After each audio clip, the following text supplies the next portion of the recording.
Hi everyone, we are back to work. Our special appreciation goes to those who have reached us for their research work, business plan, and company profile. Tito Hub, we appreciate you. We say thank you so very much. Let it keep coming. We also call on those who have not actually come to know what we are doing to come in and do inquiries and also be engaged us in your work. I remember my humble self, Joshua Suji. You can call me Mr. Josh. You are welcome to Tito Research Hub.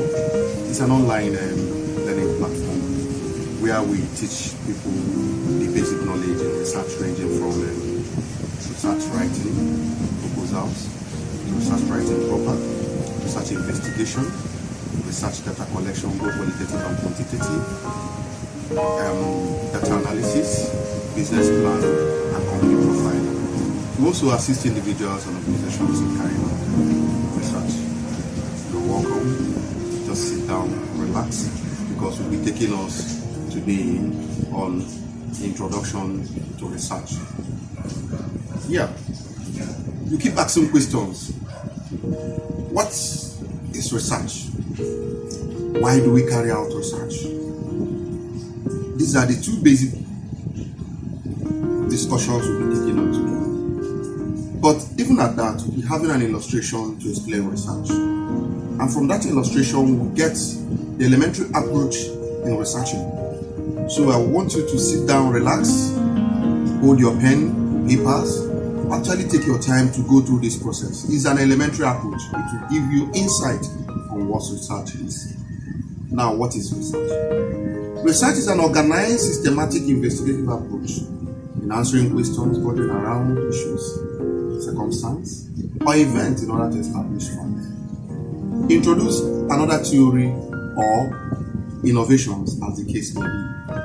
I want you to take note of this. For every research, it must be investigative. Now, when we talk of investigative, what are we looking at? It's an intended or intention to examine a situation in order to discover the truth. For every research, you want to know what is the reality, what is the fact, what are those issues around that. It's an investigation. Note this again. Research must be organized, meaning it has to be structured, it has to be arranged, and it has to be well coordinated.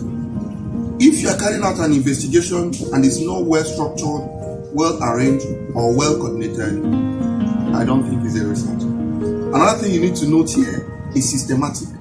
Research is done in a fixed plan and method, meaning that research has a methodology. It must be methodological, and if not methodological, it is not a research. That is why we take time to teach people research methodology. Over time, as we go in these teachings, as we go in this unveiling, we will know what research methodology is and the approaches to research methodology. Now the question is, why do we carry out research? We carry out research in order to solve problems or add value to already existing solutions. Meaning, for you to enjoy anything you're enjoying today in life, we've already met.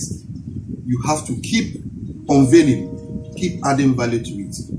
Note, sustainability of life is as a result of research. We're talking today how to make the world a better place. It is research. The sustainability goal today is as a result of research. People are buying into the research procedure, the research process to sustain this life. That is what we are talking about. The innovations we experience today is as a result of research. Imagine yourself, you want to go to the UK from anywhere you are, any part of the world. You just go to the airport, book your ticket, and the next couple of hours or minutes you're already there. It's a result of research. I'm reaching out to the world today based on research innovations. That is to say that we cannot have a perfect world without research. And research is the motherboard of innovations. For us to achieve these things today, we need to go through the process of research. So I want to take us on an illustration to give us an insight on what research is. Having known what research means and the need to carry out research, this step-to-step elementary approach in carrying out research will be detailed here with this illustration. Mr. James came back from 1 month vacation abroad, and on driving to work in the morning or getting to the bus stop, there was crowd and people were scrambling to enter vehicles to work. And some were trekking down endlessly to their destinations in order to meet the day activity. Driving down, Mr. James saw a very long queue of vehicles waiting to buy fuel from a fuel station that just received petroleum product, which is yet to be discharged. The roads were virtually empty. A trip to work for 1 hour 30 minutes, Mr. James was able to do it in less than 30 minutes. On getting to his office, he discovered that there was no light, and he asked why. The office assistant told him that the national grid collapsed and activation would take like 6 to 1 year. He was like, okay, no problems. Meanwhile, Mr. James had a business meeting with his partners abroad, and he need to sign some documents and scan to send to them. He now told the associate to on the generator. He told him that there is no petroleum product anywhere in the metropolis, and the two countries that supplies the nation or the country where they find themselves are at war. And you know what it's like. Two nations that supplies no refined petroleum product being at war. That means business is already at a pause.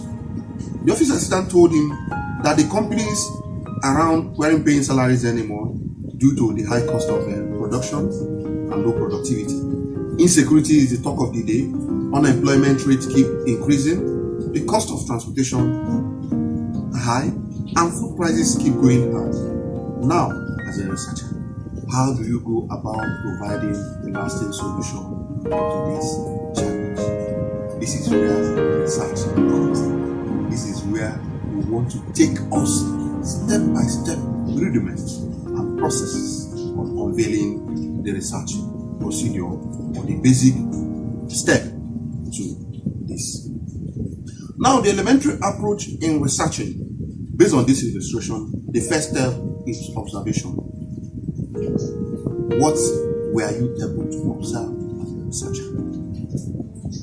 First, there were long vehicles on queue at the filling station.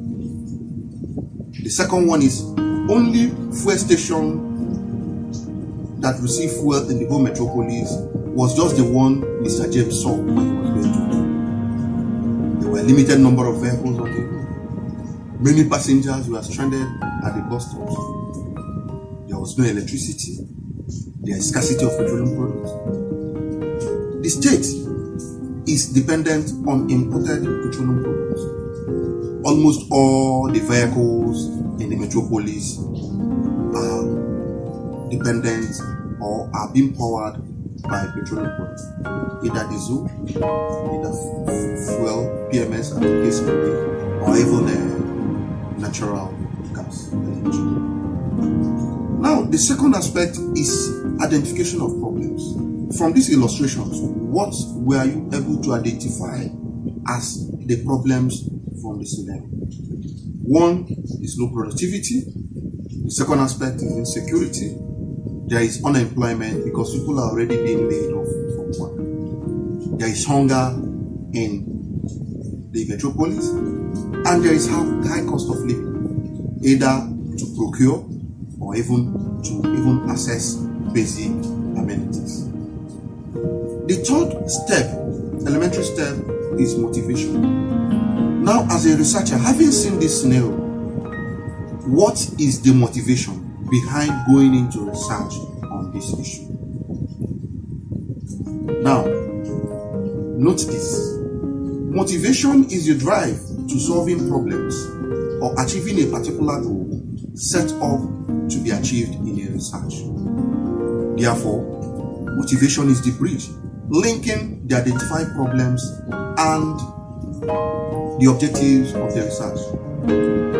In this research, the motivation here is to solve or mitigate the identified problems from the scenario, which is lack of petroleum products and power supply. These are the basic problems identified from this scenario. The fourth one is research objective. There is no research without objective.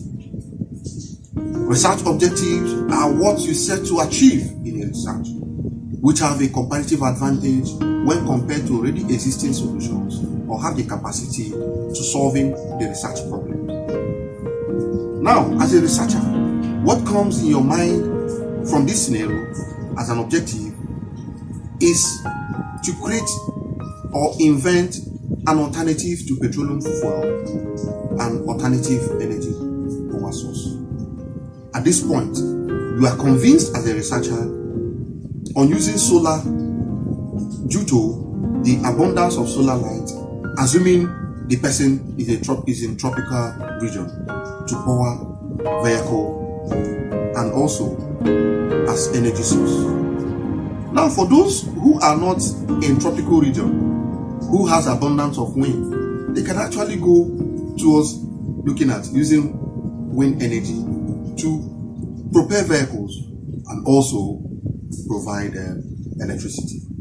As we go forward in this, we take us on the fifth elementary point here: research questions.